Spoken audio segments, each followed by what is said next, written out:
and smack yours. Well, what do you mean? Doing the same thing at their age, weren't you? Me? Flatten the whole city. Ah, yeah, well, we didn't do Frankfurt. Oh, you did Hamburg, didn't you? Yes, we did Hamburg and Cologne and Kassel and Essen and Dortmund and Duisburg. Oh, it wasn't you personally, was it, Tom? You were just a navigator, weren't you? Got them there, got them home. Typical bloody Tom.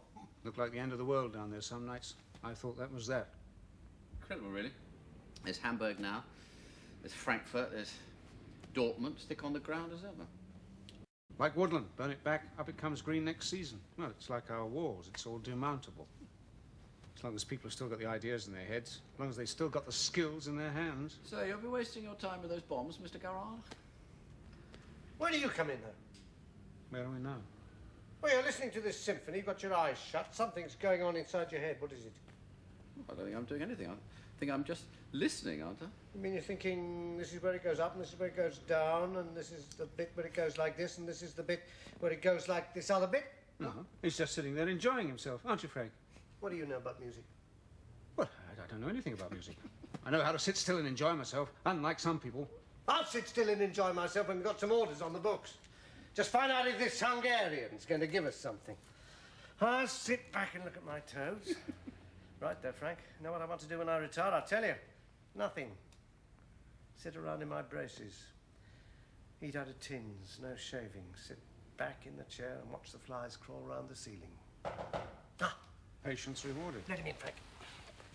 No, hold it. Tom. Sit down. No. Don't rush him. This is just a friendly drink, remember. I'll stand here. I'll sit. I'll stand. Oh, go on, Frank. Open the bloody door. You've gone back to Hungary, you know. Is he here? Oh, it's you, is it? He is too. What a surprise. What do you want? I just thought I might get a nice little surprise if I popped my head in now. And gave us all a surprise, didn't he, Frank? Well, it's good of you to look in, Ted, but... Just a small one then, John, just a small one. I can't give you a drink now, Ted. Oh, trying to keep the bill down, are you, John? I'm busy. He never stops, does he? He's like a hamster let out of his cage. This way, nibble, nibble, that way, nibble, nibble. Take your eyes off him for a minute, you've got a hole in the carpet. Got a meeting. Worst thing, though, is when he stops still for a minute with one paw in the air and just looks at you. What's he thinking about behind those beady little nibbling eyes? Is it the carpet, or is it the sofa, or is it you? I'll see you on the stand tomorrow then, Ted. Expecting someone, are you, John? You should have been here 10 minutes ago. Little tip then, John. If you want to get in his good books, talk about spaniels. Didn't know, did you? His wife breeds them. Peter Davis. I used to know him back in the old days when he was just starting up in '68 with Portobello Investments. Mr. Shaw thinks you're over here to meet him. Oh, he's in Brussels. They tell me he's in Brussels. So what, he's not in Brussels? He's in Frankfurt. And what, you've seen him? Hasn't been near me. I thought he was in New York all this week. No, Brussels. I spoke to his secretary this morning. So, it's not me and it's not you. Could be anybody. Could be here on his summer holidays. I'll tell you someone who's here. Talbot. Ronnie Talbot? British paper group. Saw him at the opera last night. Davis wouldn't do that to me, would he, John? He wouldn't sell me to British paper. Restructure the group one way or another. What they brought him in for. Oh, you would, though, wouldn't you? You'd sell off a company like so many square feet of walling. I don't see what the worry is. Your firm would fit into British paper, all right? I shouldn't. No, you get a handshake. John, that company's my life. Oh, come on. You're not going to burst into tears over a bit of business, are you? Oh, I've embarrassed him now, though, look. But it's a hard crust to choke down, isn't it? I mean, everybody talks about John here. Everybody knows how he does it. He lives and breathes it from the moment he gets up to the moment he goes to bed. But what about me? Do you think I don't arrive as early and stay as late? Do you think I don't bend as low over the work? But in the end, he's justified by it and I'm not. Look at him now. Put him right off his supper, haven't I? Ted, don't worry, John. I won't embarrass you any further. You get those little teeth of yours into the woodwork. Bye-bye, Tom. Bye, Frank. Goodbye, Don't Mr. worry Shaw. about it. We're all in the dark. We don't know what he's up to. No, maybe he'll sell John here instead. Get a better price for him. I'll never get my toes straight again. Poor Ted. Like a slug, isn't he? Fat and full of himself. And then you tread on him and squirt. No, but he's right. He worries away just as much as bloody John. They're both crippled by their trade, like a couple of old miners with the dust. Nothing in their chests but stone. Isn't that right, John? What do you think, then? What? About Ted? No, Davis. Ah. Well, Well, I suppose, yes. Peter Davis might well be trying to get rid of boat wrecks. No, us. Is he selling us? What? Well, it's just Ted Shaw whistling in the dark. He could get cash for us, couldn't he? Get cash and pump it into Ted. You're joking. Oh, stranger things have happened in this business. Well, I suppose Talbot would be quite pleased to have a good solid money spinner as part of British paper. Oh, don't be silly, Frank. He'd close us down, clear the market for his J.C. Wickham and Sons. Oh. Well, don't worry, John, you'll be looked after. You wouldn't. Watch the flies on the ceiling. We might be selling nothing. You really didn't know that Peter Davis was in Frankfurt today? No, I thought it was tomorrow. Ah. What? I don't understand. You are meeting him here? Well, that's why John's come today, getting a day ahead of him. I suppose that's why Peter Davis is here today, is it? To get in a day ahead of Mr. Garrard? If you're seeing him tomorrow, John, he's not selling you today. No, I was thinking about Frank. Me? He might be just the man for the job. Oh? Which job is this? Opening up in Eastern Europe. Oh, but John, we haven't even shown one Hungarian the samples yet. No, but you want to get away from your wife, don't you? Oh, John, for heaven's sake. Well, it's not a secret, is it? Well, let me explain. This is a human being, not a consignment of chipboard. No, it's all right. Doesn't worry me. He doesn't mind. And don't give me a lecture on how to handle people, Tom. It's no use tiptoeing around like an undertaker. A man's got two heads, he's got two heads. It's no use talking to one and then closing your eyes every time the other one looks round at you. Well, I know what you'd do if you met a man with two heads. You'd ask him if he paid full price for both haircuts. Anyway, Frank hasn't got two heads. He's got two women. What? Frank's not in bed. Oh, is she still here? I thought she'd gone. Anyway, she knows all this. It's you playing auntie, as usual. Well, what do you think, Frank? Give you another couple of thousand, all those extra expenses to fiddle. Two women. You could have women in every country from the Black Sea to the Baltic. Well, I suggest we at any rate talk to this Hungarian gentleman before we ask Frank to cancel the milk at home. Yes, where is he? Frank, go down and see what Colin's up to. But he's not coming, your bloke, is he? You know what these East Europeans are like. Frank, better than standing here putting up with me. Yeah, I'll give Colin a hand. 3 heads are better than 1. Probably been arrested for talking to you. I'd go and have that shower. If we can't be in Eastern Europe, we got to be in here somewhere. I don't know how you can go on gazing at this bloody town, John. I thought you liked it. Me? Stop them blowing it up. The only thing I like about the town is the river. Pretty, is it? Pretty? No, it's not pretty. It's not anything much. But I think that's what I like about it. It's not square, it's not circular, it's not dear, it's not cheap. You can't wipe it down with a damp cloth. No, it's just a great lump of water falling slowly downhill forever. German, are they? What? The door's downstairs. Oh, John. What? Just stop. What? I'll go and have that shower. Fire resistant, though, isn't it? The shower? The river. Fire resistant and flexible and cheap. You give me that river, Tom. I'll do something with it. German. Yes. He'll kill himself in the end, though. Doctor's told him. I've told him. He only hears what he wants to hear. Doesn't smoke, doesn't drink, so he thinks he's safe. You make him worse, though, don't you? And the worse he behaves, the better you like it. Huh? Not me. I'm always taking the matches out of his hands. I'm always putting the carving knife out of his reach. So he knows you won't let him go too far. You make him behave like a spoiled child. My sweet precious is the same with everyone.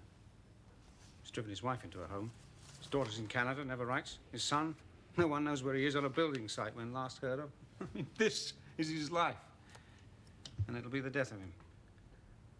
Still, at least he knows what he wants. That's his great strength. That's why he's got us all dancing through the streets behind him. Knows what he wants. That's just what he doesn't know. He's lost. He's like a lost little child. All he wants. How long this one take you, then? Oh, where'd you find that? In the bedroom. Oh, I wrote it one lunch hour. Through all the years accumulated gold I flounder in sunshot beechen glooms like gilded drawing rooms. And my sad heart again fills as of old with golden wonder. Excuse me. Flounder, wonder, that's all right, is it? That's a rhyme. Yeah. Who says if it's all right? Well, I think I do, don't I? Oh, it's very nice anyway, Tom. How much this time? Oh, I don't know. Tenner. She has, though, hasn't she? She's got to think about you. Frank was right. Who? What? Mrs. R. And she's had it for some years now, when you come to think of it. Sad, isn't it? Sometimes, life. Tenner, eh? It's not bad. Soon have enough for a book. What, 30 poems? 30 poems at a tenner each means it'll cost you about £300. It's cheaper than keeping a woman on the side, anyway. What, did she say something? It's funny, you know. I picked her for the trip to play safe. Wouldn't have any husbands making fools of themselves. Didn't want any wives losing sleep at home. I never thought about it the other way round, what she might be feeling. What did she say? Well, nothing. It suddenly dawned on me, that's all. Sorry, Frank's taken over. Told me to come back, sit down for a bit. Listen, he's not coming in now, your bloke, is he? You better have dinner with Gertz and me. I'll go down and tell Frank to knock off, shall I? No. Sit down. Is that all right, John? And what, 40, 41? Older, younger? You're not getting any ideas, are you, John? What? What is this? She's had a difficult life. I know I go on at her. The last thing she needs is any complication. I only asked how old she was. Yes, all right, John. I know. You wouldn't. I'm serious about this, you know. I'm serious about things sometimes. Yes. Yeah. Anyway, I don't know how old she is.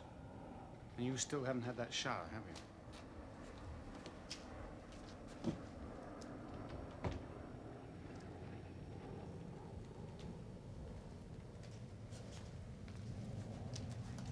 It's funny.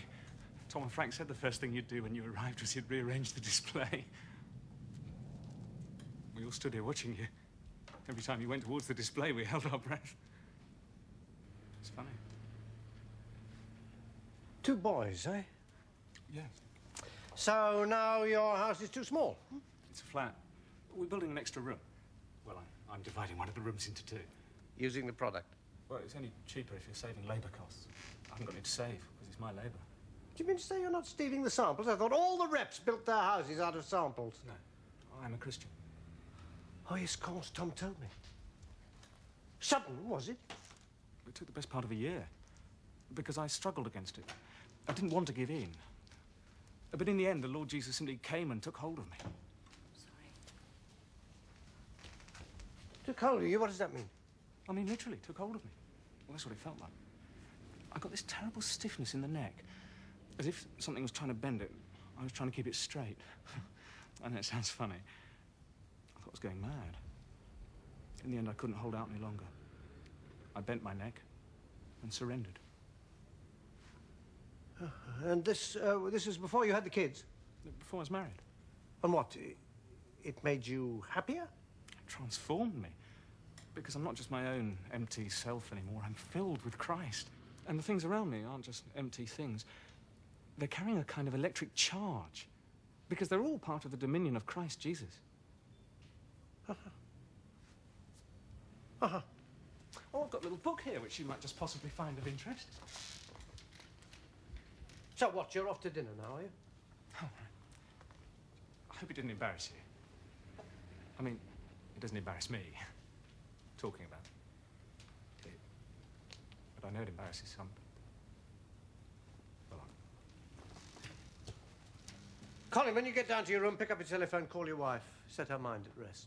well, we're trying to save money. On the bill, Colin, on the bill. Oh, well, thank you. Thank you, Mr. Garrett.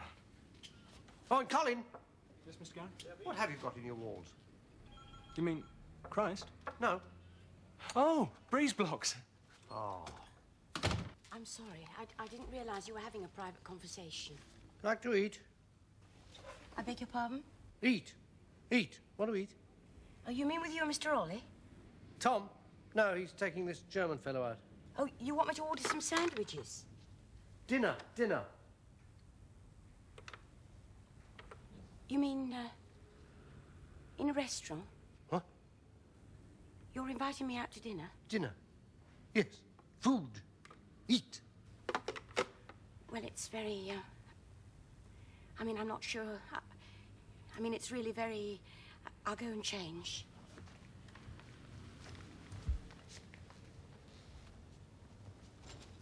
Frank's gone off to meet Bahar.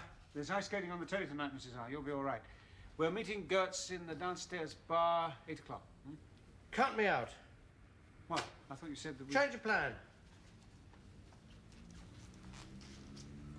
Another engagement. What? What's this? Dinner engagement. Just tell me what time we're meeting for Haran in the morning. What have you arranged? I could bite my tongue out. You can't resist it, can you? All anyone has got to say to you is, John, there's one thing I really beg of you not to do, and the moment their back is turned, that's the thing you immediately go and do.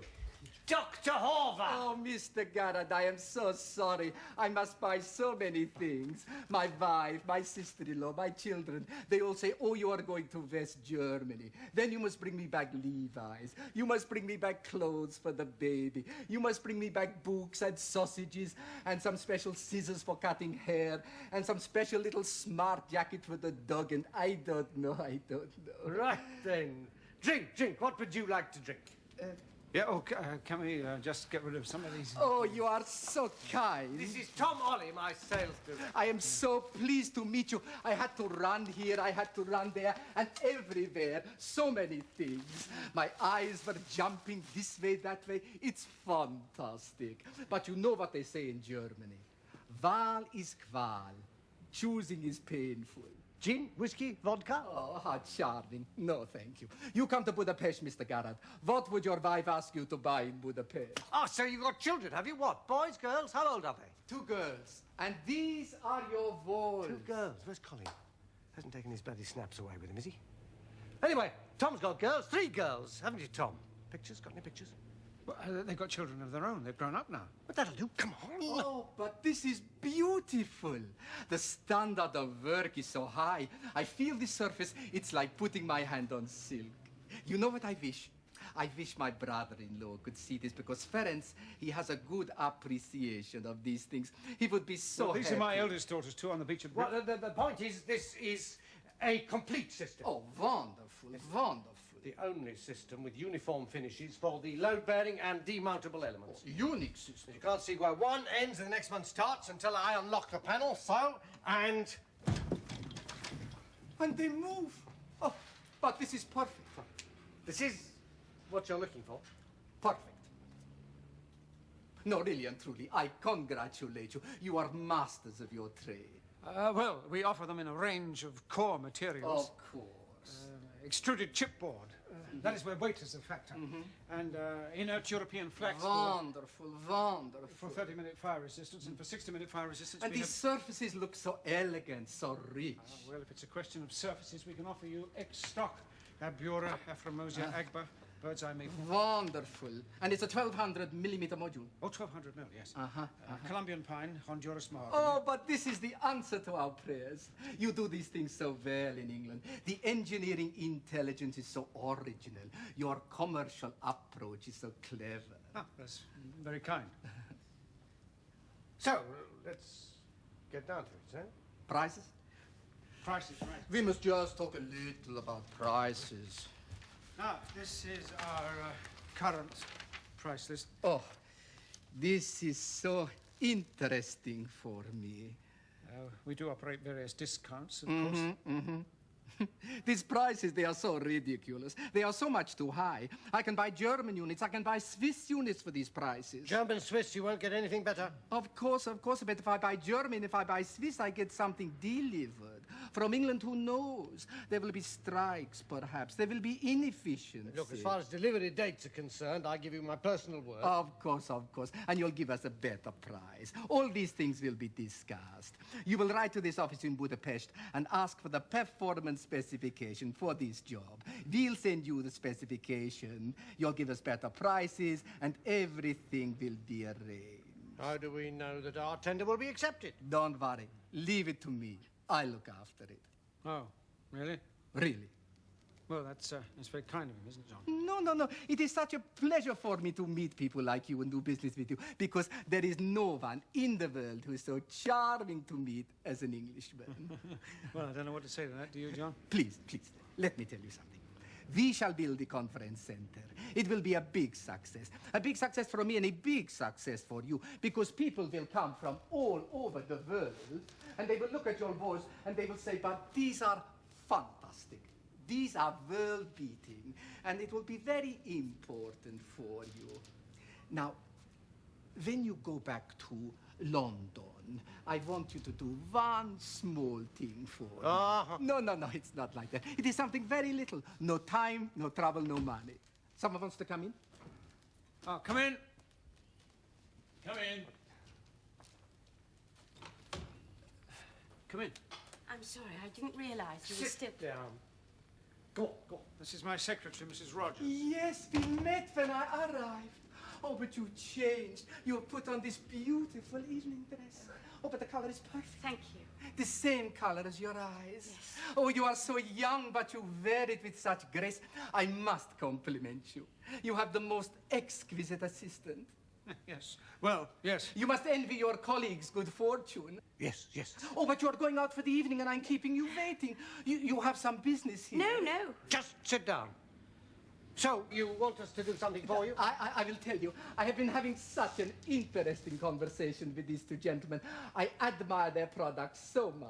And you want us to do what? No, I must be allowed to compliment you.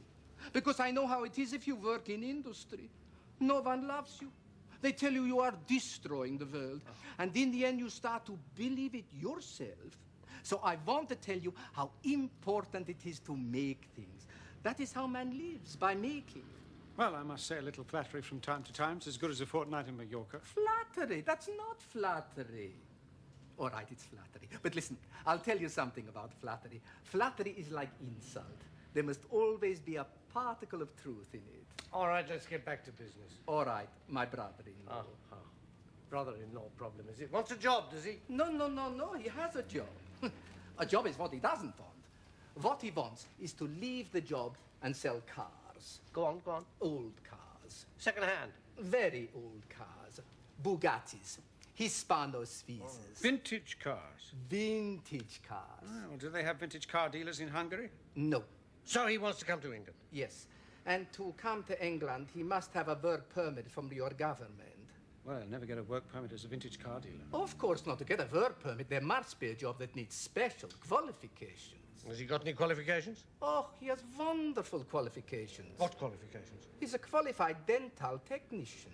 A dental technician. At one of the biggest hospitals in Budapest. How would we persuade the Department of Employment that we need a dental technician in a joinery works? You're going to sell your products in Hungary. You must have a qualified expert in Hungarian health regulations. Have we thought of the health angle? What health angle? Well, how do we know until we've got an expert who understands the regulations? We're not getting somebody who understands the Hungarian health regulations. We're getting a second-hand car salesman, isn't that right? You won't be getting anyone. You won't even see him. So what's the problem? We're rescuing somebody from Eastern Europe right up your street, isn't it? Is he suffering political persecution? Well, of course he's suffering political persecution. They won't let him be a second-hand car salesman. Look, it's nothing. Look, you just send a letter to the Department of Employment in London. You see, I've written the address for you, and you say we wish to employ Mr. Ferenc Paschke. Look, it's all here. What do you think then, Tom? Well, you know what I think. Well, we'll discuss it over dinner. No, John, listen, I can't What? discuss it over dinner. I have a dinner engagement already. Well, it's all right. Dr. Horvath and I'll Discuss it over dinner. Very fruitful discussion it'll be, too, without me there to make the difficulties, except that I believe you also have a dinner engagement already, don't Me? you, John? Oh, look, please, I don't mind. But I'll get something in the coffee shop Oh, downstairs. you are taking this young lady out to dinner. How charming. No, that's all right. She doesn't mind. No. Pleasure before business. You discuss the question with your colleague. I'll come here in the morning. Goodbye. It's been so nice to meet you. Have a wonderful dinner. Goodbye. I so much admire a man with real moral principles. Goodbye, Mr. Garrett. Everything you need is written on that piece of paper because we are going to put your balls in our conference center. I'm sure of that, thank you. And they are going to be a big success. If we could just check those health regulations first. So what do you think then, Tom? What do I think? I think you're a child. There's a window and here's a brick. It's more than your soul's worth to resist putting the two together. But he's offering a straight deal. Work permit sale. I don't know what it is you want. I've watched you in action for 35 years now. I still don't know what it is you're after. Oh, you don't care about right and wrong. And then you don't care about money or pleasure. And you don't care about other people. And then you don't care about yourself. All you care about is the window and the brick. The brick and the window. There's a dog. Here's a tin can. You just have to see what happens. I mean, you're a delinquent child, John. But you're not a child. You're 58. You're a psychopath. What are you fussing about now, Tom? Well, you would, wouldn't you, though? You'd quite happily left her to get herself a ham sandwich at the snack bar in her evening dress. You want me to take her out to dinner? I don't know what you're on about, Tom. 5 minutes ago, you didn't want me to. You've asked her now. I'd really rather have a sandwich than this. No. He's made the deal. He's giving you dinner. Caviar, champagne, floor show, the lot. Make sure you get them, too. Well, I'll wait outside. No, wait here. All I want to know is what you think about this. I think you're going ahead with it. Not if you think we shouldn't. Well, you know what I think? I think it's wrong. You mean it won't work? No, it may well not work. I mean, they must know about tricks like this. We could easily find ourselves in court.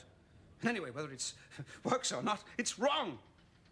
There's a purpose behind the law on work permits, John. It's to protect people's jobs.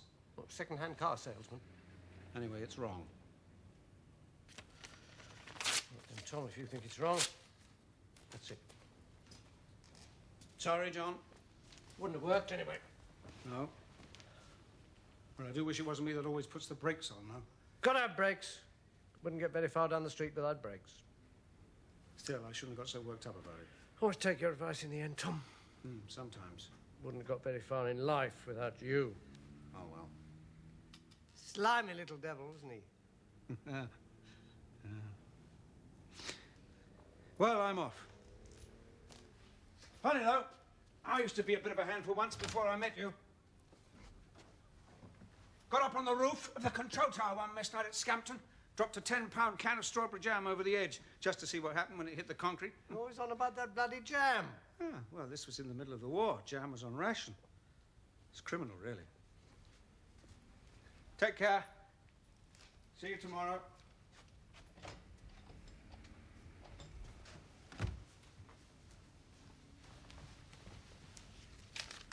What? These bits of paper lying around. Wonder how much a 10-pound can of strawberry jam was worth on the black market. Well, if we're going to eat, we better eat. I'm getting quite hungry.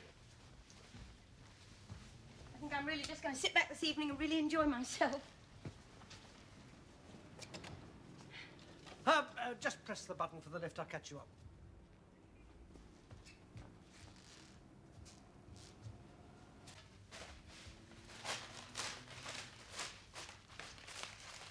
If you're looking for those bits of paper,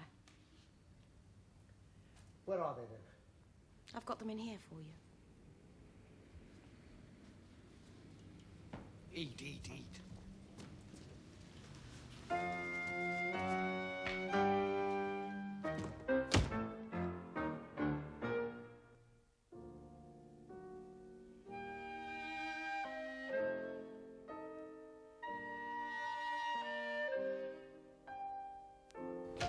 Buddhism? You look quite startled. You mean you're a Buddhist? Well, I go to the classes. You're not serious, are you? I'm very interested in it.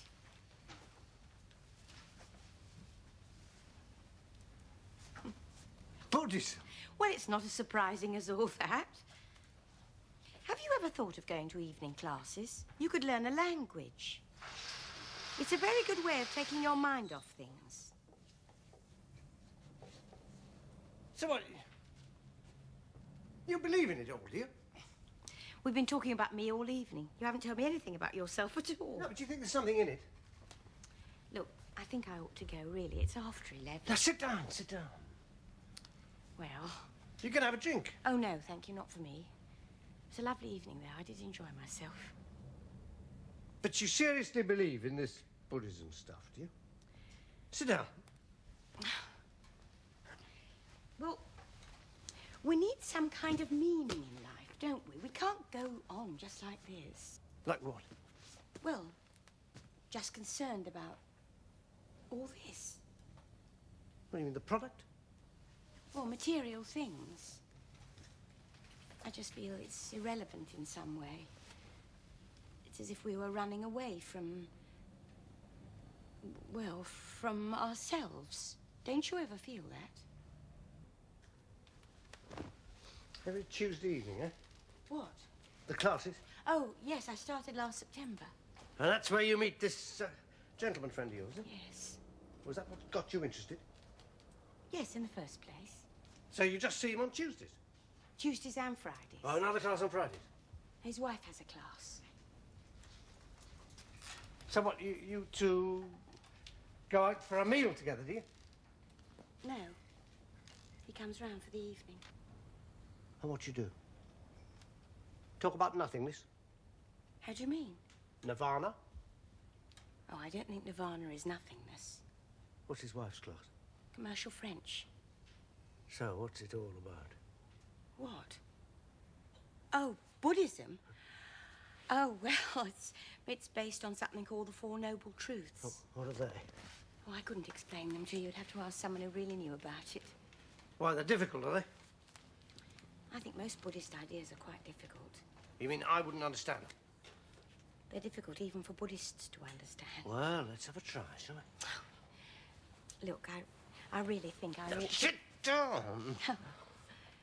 Well, tell me something about yourself, then. Why, what do you want to know? Aren't you going to sit down?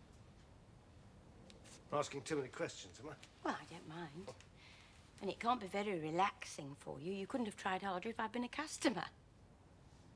Though, of course, you live for your work. Well, don't you? Oh, I quite enjoy it. Or at any rate, I enjoy getting it done. No, that's not right. As soon as I've got the work done, I forget I ever did it. What I really enjoy is being about to get it done. I look at that last letter and I think, once I've got this done, I've done the lot. So I put the paper in the typewriter quite slowly to make the feeling last. Or I'm in the middle and I think, just the same distance again to go. Or I'm right at the beginning even, and I think I've only got this much to do, then I'll be in the middle. And when I'm in the middle, I've only got the same amount to do again. Or at any rate, slightly less, because then I'll be on that lovely final letter. So, yes, I suppose I do like work. And, there it is every day. It saw me through after my husband left me. They all go, sooner or later, don't they, the people you rely on? But the work stays. Day after day, year after year, work in the office, work at home. Sometimes I think it's going to take you over completely, especially if you live alone. When I cook myself supper in the evenings, I always cook myself a proper meal, and I always try to make sure I really enjoy it. But I wouldn't enjoy it if I thought I still had the washing up to do. So I wash up everything I can in the kitchen as I go along. And then I put the meal on a tray, and I can just pop it back in the kitchen afterwards and do the last bits and pieces with the breakfast things in the morning. But the only trouble is that as soon as I've sat down with the tray in my lap, what I'm thinking is, I've just got this bit of eating to do, and then I can put the tray back. In fact, there was one famous occasion. I'd put the meal on a tray, I'd taken it into the living room to eat. I just popped back in the kitchen because I noticed some wet marks on the worktop. And I finished wiping up the worktop, and I thought, well, that's that. That's all done. I'll have an early bath and go to bed early. And then at about 1 o'clock in the morning, I woke up with the most terrible feeling.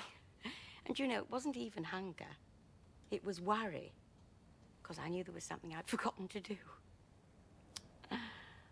I suppose if we'd had children, I felt a bit small sitting there in the middle of the night eating congealed lamb chop. So what, you're in love with this pal of yours, are you? All the girls I know complain that men only want to talk about themselves. Well, he wants to talk about himself, does he? He's just one of the lonely ones. Like you? Yes. And like you. Well, I'm lonely, am I? Aren't you? Nice hands. Thank you. You take care of them, don't you? Put stuff on at night, do you? Hand cream, yes. Your thumb's quite hard and rough. You're not a gardener, are you? Put it on your arms too, do you?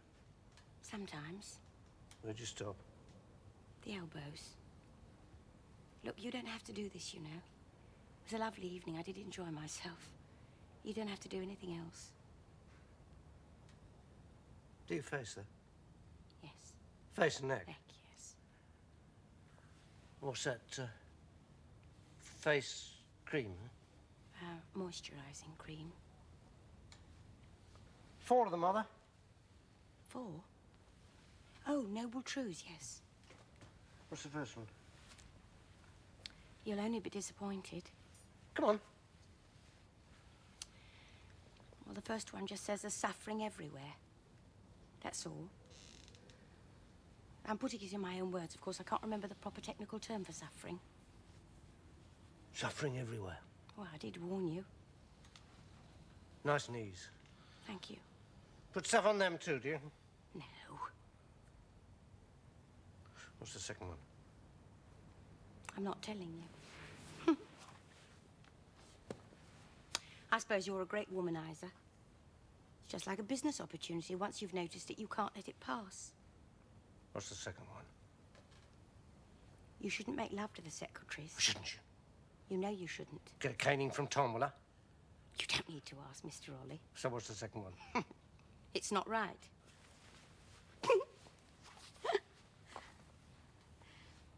Well, the second one says that suffering is caused by desire. And the third one says that suffering ends only when you get rid of desire. By desire, I think they mean any expression of the individual self as opposed to the universal self. It means trying to find pleasure in your separateness from everything around you. Trying to use the world instead of being part of it. What the third truth is saying is that suffering ends only when you reach a state of nirvana.